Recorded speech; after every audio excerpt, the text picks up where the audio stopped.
ਮਾਰੂੰਗਾ ਲੜਕ ਪੈਂਦੀ ਵੀ ਇਹ German biscuit ਦੀ ਨਿਸ਼ਾਨੀ ਹੈ।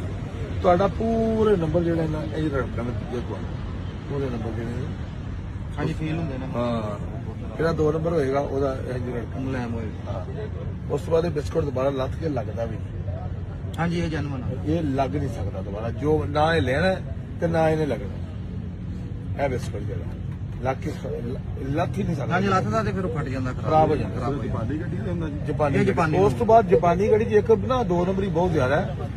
ਜਾਪਾਨੀ ਗੱਡੀ ਨੂੰ ਜ਼ਿਆਦਾਤਰ ਲੋਕ ਨਾ ਇਹਨੂੰ ਕੱਟ ਪਾ ਲੈਂਦੇ ਨੇ।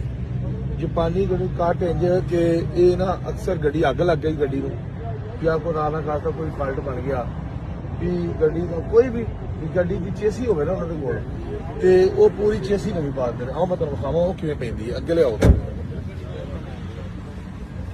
ਜਾਪਾਨੀ ਗੱਡੀ ਜਦੋਂ ਵੀ ਤੁਸੀਂ ਵੇਚਣੀ ਹੈ ਜਾਂ ਲੈਣੀ ਹੈ ਨਾ ਉਹਦੀ ਇਹ ਚੀਜ਼ ਜ਼ਰੂਰ ਚੈੱਕ ਕਰਨੀ ਹੈ। ਇੱਕ ਤੇ ਚੇਸੀ ਚੈੱਕ ਕਰਨੀ ਹੈ, ਚੇਸੀ ਨੰਬਰ ਹੈ ਠੀਕ ਹੈ ਇਹ ਓਕੇ। ਅਗਰ ਬਿਸਕੁਟ ਤੁਹਾਨੂੰ ਜਿਹੜਾ ਬਿਸਕੁਟ ਹੈ ਨਾ ਉਹ ਲੱਥ ਵੀ ਜਾਵੇ ਨਾ ਇੱਕ ਗੱਲ ਕਰਨੇ ਆ ਕੋਈ ਟੈਨਸ਼ਨ ਨਹੀਂ, ਫਟ ਵੀ ਜਾਵੇ ਕੋਈ ਗੱਲ ਨਹੀਂ। ਅਸਲ ਚੀਜ਼ ਇਹ ਚੇਸੀ ਬਿਸਕੁਟ ਤੁਹਾਨੂੰ ਅਗਾਈ ਦਿੰਦਾ ਹੈ। ਵੈਸੇ ਬਿਸਕੁਟ ਨਹੀਂ ਹੋਏਗਾ ਤਾਂ ਰੇਟ ਘੱਟ ਹੋ ਜਾਏਗਾ, ਗੱਡੀ ਦੀ ਵੈਲਿਊ ਥੋੜੀ ਡਾਊਨ ਹੋ ਜਾਏਗੀ ਲੇਕਿਨ ਗੱਡੀ ਵਿਕ ਨੂੰ ਨਹੀਂ ਰਹੇਗੀ, ਵਿਕ ਜਾਏਗੀ ਨਾ। ਉਹ ਕੋਈ ਉਹਨੂੰ ਟੈਨਸ਼ਨ ਬਣੇਗੀ ਨਾ ਉਹਨੂੰ ਕੋਈ ਡੱਕ ਸਕਦਾ। ਜਿਹੜਾ ਚੇਸਿਸ ਹੈ ਨਾ, ਚੇਸਿਸ ਇੱਕ ਐਸੀ ਚੀਜ਼ ਹੈ ਜਿਹਦੇ ਨਾਲ ਛੇੜਛਾੜ ਨਹੀਂ ਚੱਲਦੀ।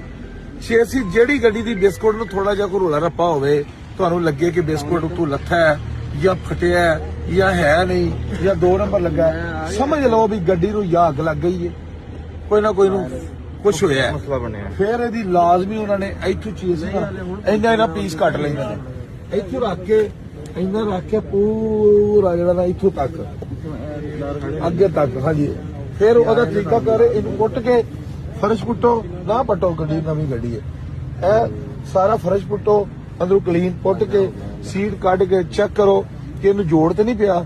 ਜੇ ਤੇ ਜੋੜ ਨਹੀਂ ਪਿਆ ਤੇ ਉਹ ਜਰਮਨ ਚੇਸੀ ਹੈ, ਉਹਨੂੰ ਦੁਨੀਆ ਦੀ ਤਾਕਤ ਨਹੀਂ ਡੱਕ ਸਕਦੀ, ਚੈਲੰਜ ਨਹੀਂ ਕਰ ਸਕਦੀ। ਤੇ ਜੇ ਅਗਰ ਜੋੜ ਪਿਆ ਤਾਂ ਸਮਝ ਲਓ ਗੱਡੀ ਨੂੰ ਅੱਗ ਲੱਗ ਗਈ ਸੀ। ਇਹਨਾਂ ਨੇ ਨਵੀਂ ਗੱਡੀ ਲਈ ਡਾਨ ਕਸਟਮ, ਉਹਨੂੰ ਲਿਆ ਕੇ ਉਹੀ ਚੇਸੀ ਦੁਬਾਰਾ ਫਿੱਟ ਕਰ ਲਈ। ਇਹਨਾਂ ਚੀਜ਼ਾਂ ਦਾ ਖਿਆਲ ਕਰਨਾ। ਜਾਪਾਨੀ ਗੱਡੀ 'ਚ ਬਹੁਤ ਜ਼ਿਆਦਾ ਹੈ।